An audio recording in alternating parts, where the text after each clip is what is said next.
হলুদ মুড়ি, সাদা মুড়ি থেকে কিভাবে হলুদ মুড়ি বানাবো সেটা আপনাদের সাথে শেয়ার করব। তো ভিডিওটা আপনারা প্রথম থেকে লাস্ট পর্যন্ত দেখতে থাকুন, আশা করি আপনাদের ভালো লাগবে।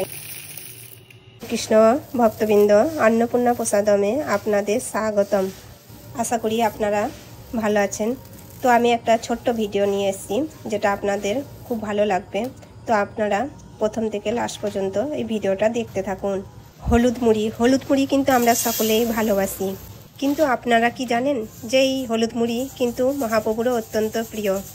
মহাপ্রভু যখন ছোট্ট ছিলেন তখন সচিমাতা কিন্তু এই হলুদ মুড়ি বানিয়ে মহাপ্রভুকে ভোগ লাগাতেন, আর মহাপ্রভু আনন্দ সহকারে এই ভোগ গ্রহণ করতেন। সাদা মুড়ি ভগবানকে ভোগ লাগানো যায় না, তাই সাদা মুড়ি আমরা বাজার থেকে এনে হলুদ মুড়ি বানিয়ে ভগবানকে ভোগ লাগিয়ে থাকি, আর সেটাই আপনাদের কাছে শেয়ার করব। আমি মুড়িটা টেলে নেবো, এর মধ্যে কাঁকড় বা বালি থাকতে পারে। এরপর আমি গ্যাসটাকে অন করে একটা বড় কড়াই দেবো। বড় কড়াই দিতে হবে, কারণ মুড়িটা যখন আমরা নাড়াচাড়া করব মুড়িটা যেন বাইরে না পড়ে। পরে যেটা করতে হবে, কড়াইয়ের মধ্যে সামান্য তেল দিয়ে মুড়িটাকে 1 মিনিট নাড়াচাড়া করে নিতে হবে।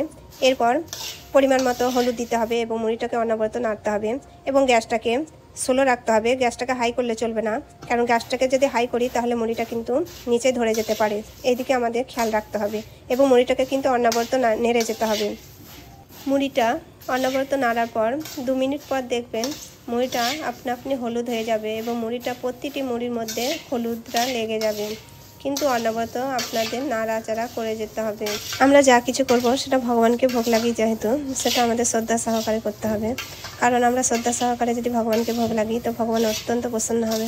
তো আমরা এই হলুদ মুড়ি থেকে বুঝতে পারছি যে সামান্য সেবাকে ভগবান কতটা মহত্ব দেন। তো হলুদ মুড়ি মহাপ্রভু অত্যন্ত ভক্তি সহকারে যে সচিমাতা ভোগ লাগাতেন, তো সেটা গ্রহণ করতেন। তাই আমাদের ভক্তি জীবনেও আমরা এইভাবে ভগবানকে ভোগ লাগিয়ে থাকি। তবে এই হলুদ মুড়ি বানানোর সময় আমরা অনেক কিছু হলুদ মুড়ির মধ্যে দিতে পারি, যেমন নারকেল কুচি, বাদাম, আপনাদের ঘরে যা কিছু আছে সেগুলো দিয়ে হলুদ মুড়িটা সাজাতে পারেন। যেমন চানাচুর দিলে আরও ভালো হবে, কিন্তু আমি এখানে অল্প কিছু দেবো। যেমন কিছুটা বাদাম আমি এখানে ভেজে নেব।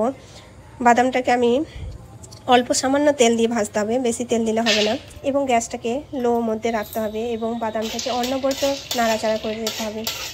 বাদামটা যদি অনবরত না নাড়াচাড়া করি তো বাদামটা ধরে যাওয়ার সম্ভাবনা থাকবে, তাই আমাদের এটা খেয়াল রাখতে হবে, অনবরত নাড়াচাড়া করে দিতে হবে। বাদামটা যখন পুরোপুরি ভাজা হয়ে যাবে তো এর মধ্যে আমি কিছুটা কারি পাতা দেবো। কারি পাতা দিলে কিন্তু মুড়িটা অনেক সুস্বাদু হবে। এরপর যেটা করতে হবে, কারি পাতাটা যখন ভাজা হয়ে যাবে আমি এই কারি পাতা বাদামটাকে তুলে হলুদ মুড়ির মধ্যে ঢেলে দেবো এবং হলুদ মুড়ির মধ্যে মাখিয়ে নেব। তো আপনারা এই ভিডিওটা দেখে বুঝতেই পারছেন যে কত সহজে হলুদ মুড়ি ঘরের মধ্যে বানানো যায়। তো বাজার থেকে না কিনে আপনারা ঘরের মধ্যেই কিন্তু এইরকম হলুদ মুড়ি বানাতে পারেন। তো আমি কিছুটা ভাজা ছোলা নিয়েছি, দোকানে যে ছোলা ভাজা পাওয়া যায়, তো আমি কিছুটা ছোলা নিয়েছি এবং ছোলাটাকেও ভালো করে বেছে নেবো, কারণ এর মধ্যেও কাঁকড় থাকতে পারে। তো এখন আমি এই ছোলাটা দিয়ে দেবো। আপনারা কিন্তু এই মুড়ির মধ্যে কিছুটা নারকেল ভেজে দিতে পারেন, তো আমার কাছে নারকেল ছিল না তাই আমি এটা দিইনি। নারকেল ভাজা দিলে কিন্তু মুড়িটা আরও অনেক সুস্বাদু হতো। তো যেহেতু নারকেল নেই, আপনাদের নারকেল থাকলে এই মুড়ির মধ্যে কিন্তু নারকেল ভেজেও দিতে পারেন। তো এই সাধারণভাবেই আমরা ভগবানকে ভোগ লাগিয়ে থাকি। আপনাদের ঘরে যদি গোপাল থাকে তো আপনারাও এইভাবে ভোগ লাগাতে পারেন। তো এই হলুদ মুড়ির মধ্যে কিছু শসা কুচি, ধনেপাতা কুচি এইসব দিয়ে খেলে কিন্তু দারুণ লাগবে।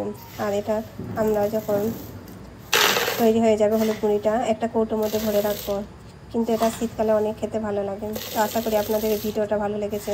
যদি এই ভিডিওটা আপনাদের ভালো লাগে তাহলে অবশ্যই আপনারা সাবস্ক্রাইব করবেন, ভিডিওটা শেয়ার করবেন এবং একটা লাইক করে দেবেন। সুস্থ থাকবেন এবং নিজেকে খেয়াল রাখবেন, আর অবশ্যই রাধে রাধে কমেন্ট করবেন। রাধে রাধে।